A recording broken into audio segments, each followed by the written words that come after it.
Hello नमस्कार जय हिंद दोस्तों। मैं हूं चंद्रिका प्रसाद। इस वीडियो में हम सॉल्व करेंगे दोस्तों पाश्चात्य राजनीतिक विचारक थॉमस हॉब्स से संबंधित महत्वपूर्ण प्रश्नों को।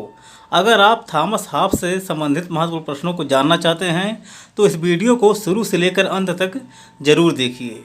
यह वीडियो आपकी तैयारी में और आपकी सफलता में निश्चित रूप से सहायक होगी। अगर थॉमस हॉब्स से संबंधित इस वीडियो को आप देखे रहेंगे और इसमें जो प्रश्न दिया है उसको पढ़े रहेंगे, अगर यही सब प्रश्न पेपर में आ गया तो चुटकियों में आप उसको हल कर लेंगे। यह वीडियो दोस्तों UP TGT, PGT, LT grade, GIC lecturer, net JRF और यूपीएससी की परीक्षा के लिए समान रूप से उपयोगी है। तो देर न करते हुए चलिए वीडियो को शुरू करते हैं और सॉल्व करते हैं इसके सवालों को। इसमें पहला प्रश्न दिया है दोस्तों कि मैं और मेरा भय जुड़वा भाई है। यह कथन किसका है? ऑप्शन में दिया है हॉब्स, मैकियावेली, लॉक और अरस्तू। तो इसका सही उत्तर क्या होगा? ऑप्शन नंबर पहला इसका सही उत्तर होगा दोस्तों हॉब्स। यह कथन है थॉमस हॉब्स का। थॉमस हॉब्स का जन्म दोस्तों ब्रिटेन के मेसलमबरी नामक स्थान पर 1588 ईस्वी में हुआ था। यह वही वर्ष था जब आर्मेडा का युद्ध हुआ था और ब्रिटेन में चारों तरफ भय का साम्राज्य था। इसी घटना का वर्णन करते हुए थॉमस हॉब्स ने अपनी पुस्तक लेवियाथन में लिखा है कि आर्मेडा के युद्ध के वर्ष उसकी मां ने दो जुड़वाओं को जन्म दिया, उसको और भय को। तो ऑप्शन नंबर पहला इसका सही है, आप इसको याद रखेंगे। बढ़ते हैं अगले क्वेश्चन पर। फिर अगला क्वेश्चन है दोस्तों हॉब्स की प्रमुख रचना इनमें से कौन है? इसमें दिया है रिपब्लिक, पॉलिटिक्स, डिस्कोर्सेज और लेवियाथन। तो इसका सही उत्तर क्या होगा? ऑप्शन नंबर चौथा इसका सही है दोस्तों लेवियाथन।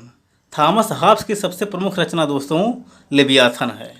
लेवियाथन दोस्तों थॉमस हॉब्स की सबसे प्रमुख रचना है। इसका प्रकाशन 1651 ईस्वी में हुआ था। इसी पुस्तक में उसने अपने राजनीतिक विचारों को प्रतिपादित किया है और बताया है कि राज्य एक मानव निर्मित संस्था है जिसका निर्माण सामाजिक समझौते के आधार पर व्यक्तियों ने मिलकर किया है। तो आप इसको याद रखेंगे। बढ़ते हैं आगे। फिर अगला क्वेश्चन है दोस्तों हॉब्स के अनुसार मनुष्य नहीं है। क्या नहीं है इनमें से बताना है। इसमें दिया है संवेदना का दास, तृष्णाओं का दास, लेवियाथन का दास या भय का दास। तो इसका सही उत्तर क्या होगा? ऑप्शन नंबर तीसरा इसका सही उत्तर होगा दोस्तों लेवियाथन का दास। हॉब्स के अनुसार मनुष्य लेवियाथन का दास नहीं है।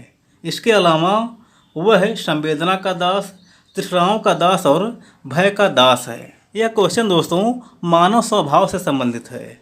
थॉमस हॉब्स अपनी पुस्तक लेवियाथन में मानव स्वभाव का वर्णन करते हुए कहता है कि मनुष्य स्वार्थी और एक भयग्रस्त प्राणी है। वह सदैव ही अपने हित साधन की चेष्टा में लगा रहता है।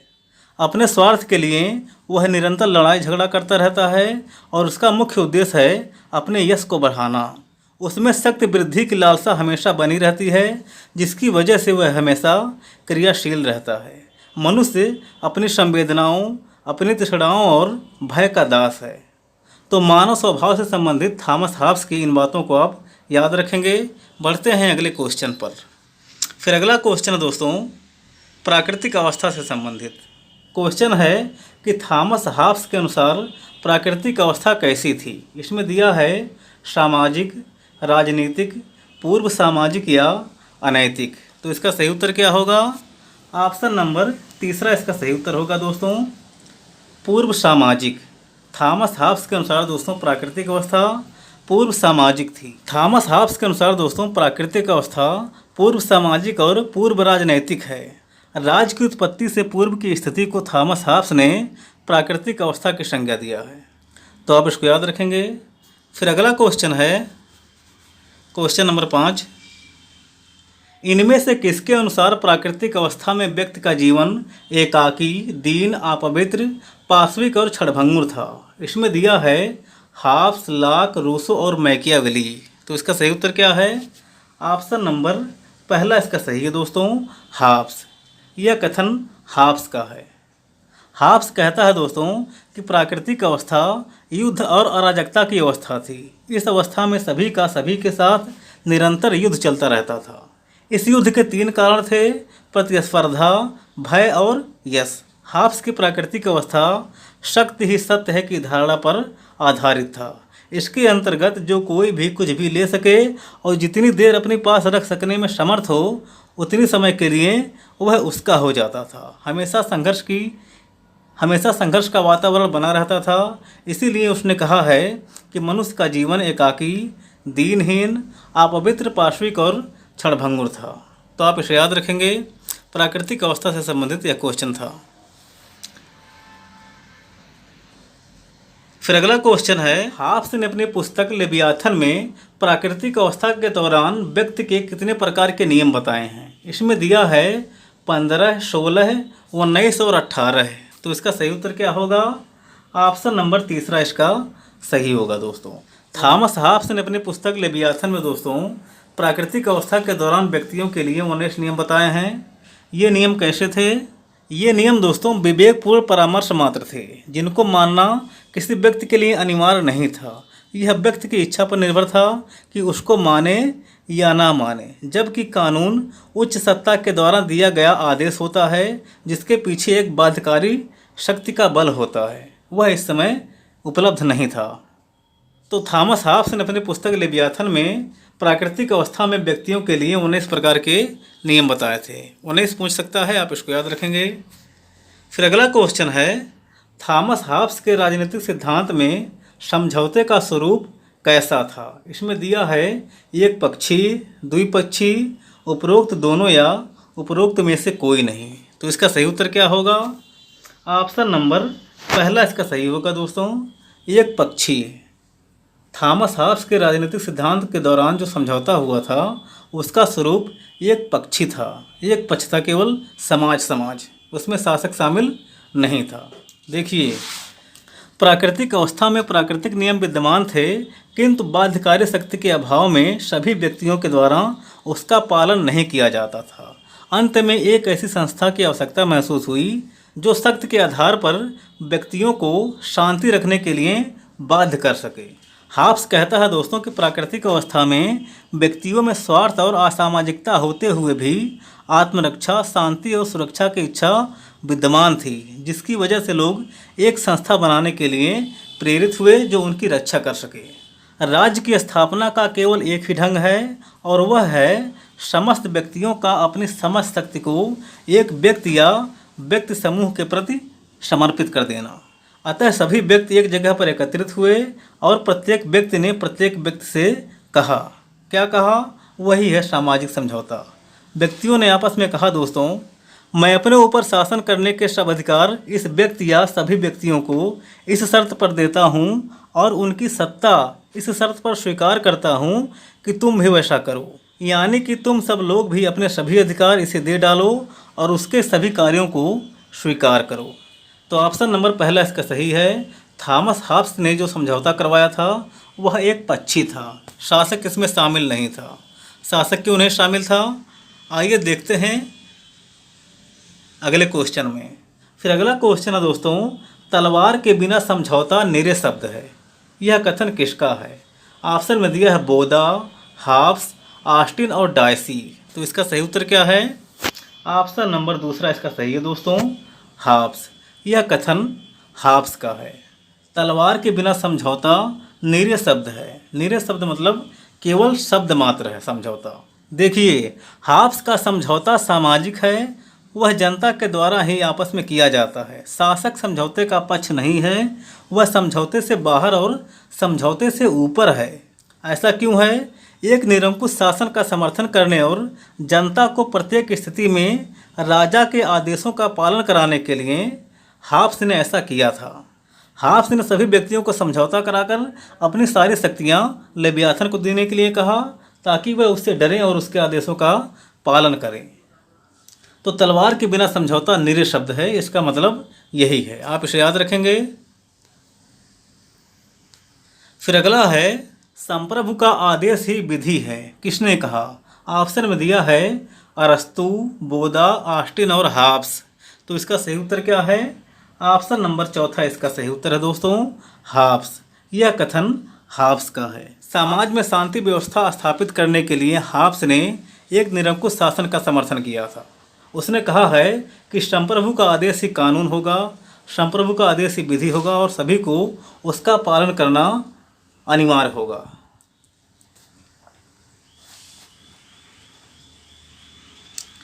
फिर अगला क्वेश्चन है, इसमें से किसने आत्मरक्षा के अधिकार को व्यक्ति का प्राकृतिक अधिकार माना है? इसमें दिया है मैकियावेली, हाब्स, लॉक और रूसो। तो इसका सही उत्तर क्या होगा? ऑप्शन नंबर दूसरा इसका सही उत्तर है दोस्तों, हाब्स। यह कथन हाब्स का है कि आत्मरक्षा का अधिकार व्यक्ति का प्राकृतिक अधिकार है।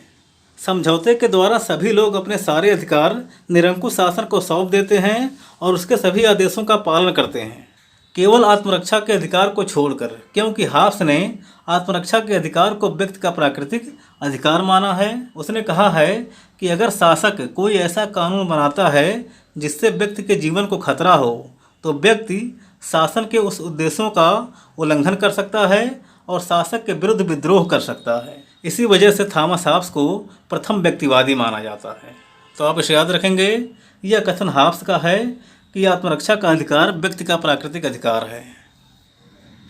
फिर अगला क्वेश्चन है दोस्तों, हाब्स के लेवियाथन में प्रयुक्त कॉमनवेल्थ शब्द का अर्थ क्या है? हाब्स के लेवियाथन में प्रयुक्त कॉमनवेल्थ शब्द का अर्थ क्या है? इसमें दिया है संप्रभु, समाज, राज्य, सरकार के सामूहिक नाम, प्राकृतिक अवस्था में रहने वाले लोगों का वर्ग या इनमें से कोई नहीं। तो इसका सही उत्तर क्या है? ऑप्शन नंबर दूसरा इसका सही है दोस्तों, समाज, राज्य और सरकार का सामूहिक नाम। थॉमस हाब्स ने अपनी पुस्तक लेवियाथन में समाज, राज्य और सरकार के लिए कॉमनवेल्थ शब्द का प्रयोग किया है। तो आप इसे याद रखेंगे।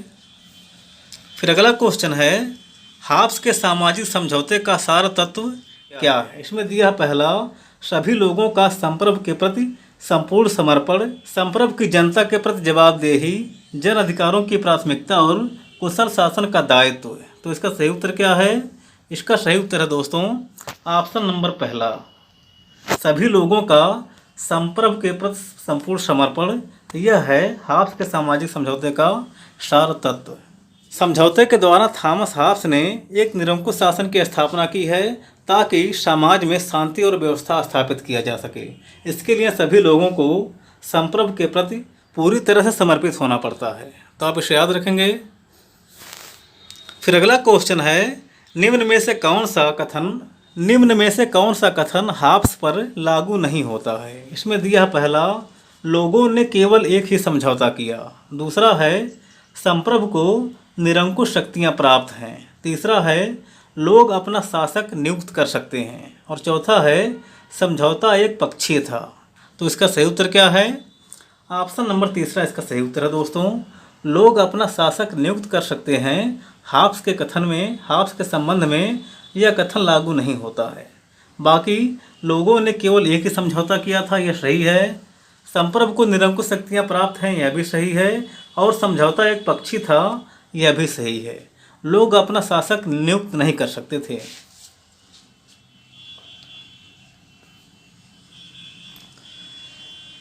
फिर अगला क्वेश्चन है, थॉमस हाब्स का संप्रभुता के बारे में असत्य कथन को चुनिए। इसमें दिया पहला, संप्रभुता का आधार सामाजिक संविदा है। दूसरा है, संप्रभु को जनता की संपत्ति छीनने व प्राण लेने का भी अधिकार है। और तीसरा है, संप्रभुता की निरंकुशता और अविभाज्यता। और चौथा है, राज्य के समस्त शासन संचालन में जनता सर्वोच्च संप्रभु। तो इसका सही उत्तर क्या होगा? थॉमस हाब्स के संप्रभुता सिद्धांत के बारे में इनमें से क्या गलत है? चौथा गलत है दोस्तों, ऑप्शन नंबर चौथा। राज्य के समस्त शासन संचालन में जनता सर्वोच्च संप्रभु है। हाब्स के संप्रभुता के बारे में यह कथन गलत है। सर्वोच्च संप्रभु जनता नहीं है, बल्कि शासक सर्वोच्च संप्रभु है। तो आप इसको याद रखेंगे, चौथा इसका गलत था। फिर अगला है, हाब्स ने जिस सिद्धांत का खंडन किया है वह इनमें से कौन है? इसमें दिया है तर्क, दैवीय अधिकार, गति या निरंकुशता। तो इसका सही उत्तर क्या है? दूसरा इसका सही उत्तर है दोस्तों, दैवीय अधिकार। थॉमस हाब्स ने दैवीय अधिकार का खंडन किया है और कानूनी अधिकार का समर्थन किया है।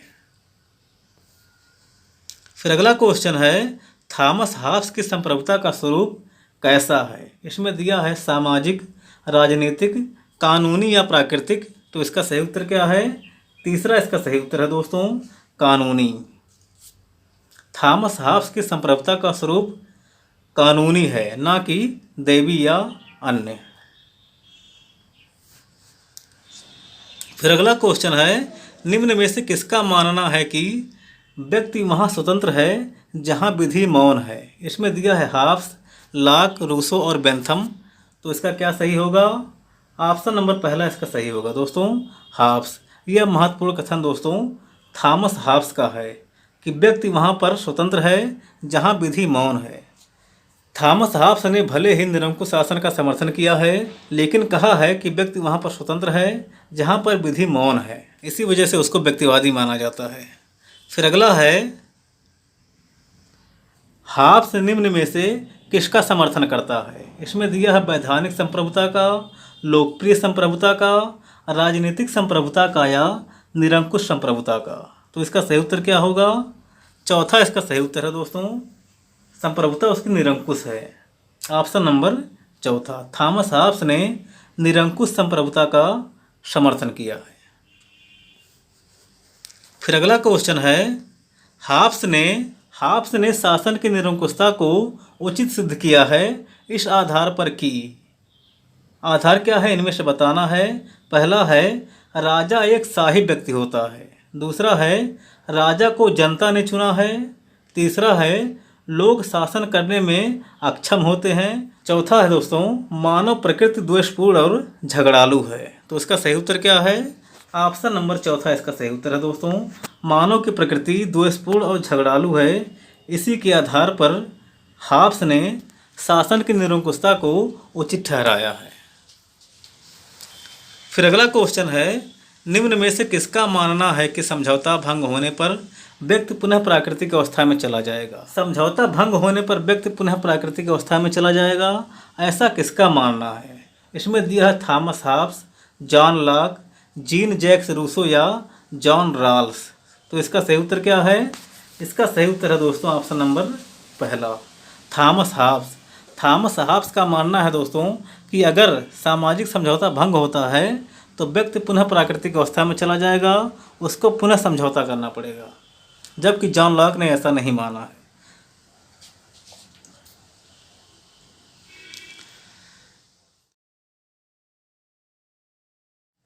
फिर अगला क्वेश्चन है दोस्तों, यह किसका मानना है कि लेवियाथन क्रामवेल की चापलूसी में लिखा गया था? लेवियाथन क्रामवेल की चापलूसी में लिखा गया, यह किसका मानना है? ऑप्शन में दिया है क्लेरेंडन, शेवाइन, वाहन या इनमें से कोई नहीं। तो इसका सही उत्तर क्या होगा? ऑप्शन नंबर पहला इसका सही होगा दोस्तों, क्लेरेंडन। यह मानना है ऐसा दोस्तों क्लेरेंडन का। क्लेरेंडन दोस्तों थॉमस हॉब्स का एक आलोचक था। उसने थॉमस हॉब्स के लेवियाथन को जला दिया था। उसने आरोप लगाया है कि लेवियाथन जो है शासक क्रामवेल की चापलूसी में लिखा गया है। फिर अगला क्वेश्चन है, थॉमस हॉब्स के चिंतन की राजनीति विज्ञान को सबसे बड़ी देन क्या है? इसमें दिया है व्यक्तिवाद, राजशाही, समानता और संप्रभुता। तो इसका सही उत्तर क्या है? ऑप्शन नंबर पहला इसका सही उत्तर है दोस्तों, व्यक्तिवाद। थॉमस हॉब्स की राजनीति चिंतन में सबसे बड़ी देन है व्यक्तिवाद। कैसे है?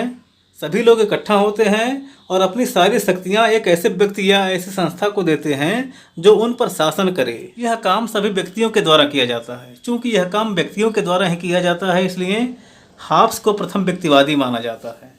अपने और अपने परिवार के जीवन के लिए, उनकी सुरक्षा के लिए लोग जागरूक होते हैं और अपना शासक स्वयं नियुक्त करते हैं। यह है व्यक्तिवाद का लक्षण है।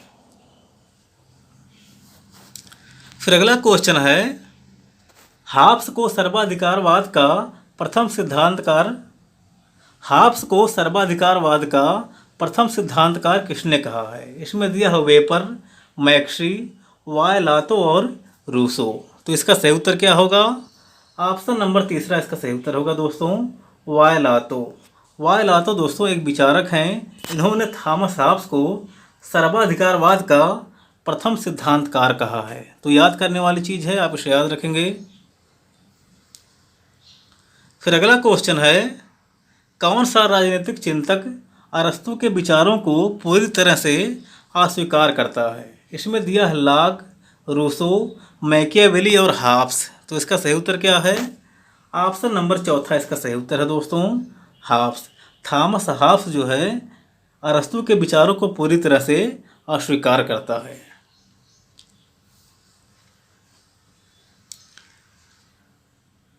यहाँ पर नोट्स में लिखा है दोस्तों कि हाब्स, लॉक, रूसो, बेंथम और मिल राज्य को मानव निर्मित एक यंत्र मानने वाले विचारक हैं। तो महत्वपूर्ण कथन है, इसको आप याद रखेंगे। इसी के साथ दोस्तों हमारी यह वीडियो यहीं पर समाप्त होती है। अब हम मिलेंगे अगली वीडियो में, तब तक के लिए जय हिंद।